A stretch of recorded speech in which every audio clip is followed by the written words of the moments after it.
Okay, today I'm going to talk about Call of Duty Infinite Warfare, a game that came out back in 2016, which is arguably one of the worst years of the past decade that I've ever seen. And pretty much Infinite Warfare was a game that people had both good and bad things to say about it. And I think that it's more on the negative side than on the positive side.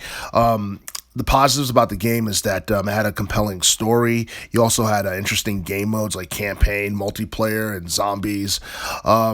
You also basically had this game that had its own theme that made it stand out from other like Call of Duty titles that came out within the past decade or so.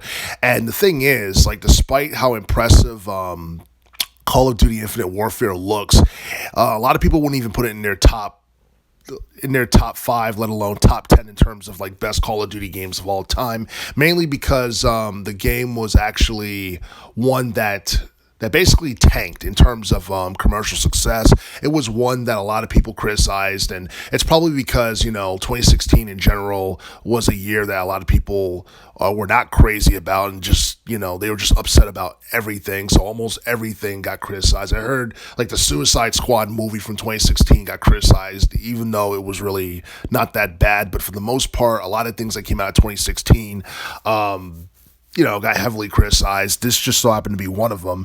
And then you look at Call of Duty Infinite Warfare in comparison to some of the best installments within the series, like Black Ops 1, Black Ops 2, the Call of Duty game back in 2019, the Warzone game from 2020, and Modern Warfare 3, which came out back in 2011, which is arguably the best installment in the series outside of the first two Black Ops games. Those games are all legendary, and there are some of the games I just mentioned that people are hoping will be remastered, like Black Ops 2. Like, hopefully that's something that get remastered later down the line, or the Call of Duty game from 2011. But I don't think Infinite Warfare is not as bad as people made it out to be. Some people would probably put Infinite Warfare above Call of Duty Ghosts from 2013 because it just looked more interesting and appealing. And the main thing about Call of Duty Ghosts is that I think it had like a large like map that people could use, and that's something I think people had both good and bad things to say about in general. But Call of Duty Infinite Warfare, it came out about at least 6 years ago. It's not even that old, but at the same time, it feel like it came out like 10 years ago, because it seemed like the world has changed dramatically within the past 6 years. And it's to a point where it feels like Infinite Warfare came out like back in like 2012 or 13 or something like that. But, it is what it is. Will Call of Duty Infinite Warfare get remastered later down the line?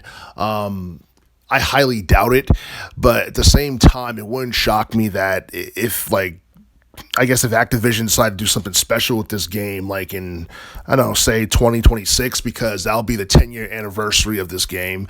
But at the same time, it's not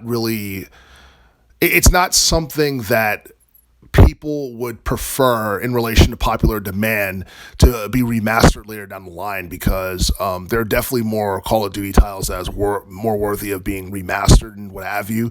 But at the same time,